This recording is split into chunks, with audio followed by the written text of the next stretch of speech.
এক একটা অঞ্চলে গড়ে 25টা 28টা 26টা করে বুথ। প্রত্যেকটা বুথ সভাপতিকে বুথের পূর্ণাঙ্গ কমিটি সহ আগামীকাল ডাকুন একটা সময় করে।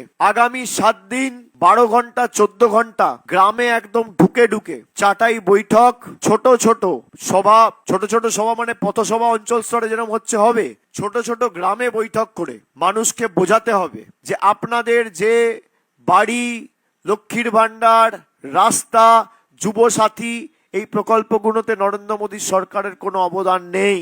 যদি এরা কোনোভাবে জেতে সেই নির্দিষ্ট বিধানসভা থেকে, মানুষ কিন্তু ক্ষতিগ্রস্ত হবে। যেখানে বিজেপি জিতেছিল গতবার, গিয়ে দেখে আসুন কোনো কাজ করেনি, এমনকি এমএলএ ল্যাডের ফান্ডের টাকাও ইউটিলাইজ করতে পারেনি। অর্ধেক এমএলএ ল্যাডের ফান্ডের টাকা ফেরত এসছে। এমএলএ ল্যাডের ফান্ডে যে টাকা হয়, কেন্দ্রের টাকা তো আমি ছেড়ে দিলাম, রাজ্য সরকার যেটুকু রাস্তা করেছে, যেটুকু পরিষেবা দিচ্ছে, জেলা পরিষদ যেটুকু কাজ করেছে, এছাড়া এর বাইরে কিচ্ছু নেই। মানুষকে বোঝাতে হবে তৃণমূল জিতলে আপনারা উপকৃত হবেন, আপনাদের অধিকার সুরক্ষিত থাকবে, আর বিজেপি জিতলে আপনাদের অধিকার থেকে আপনারা বঞ্চিত হবেন।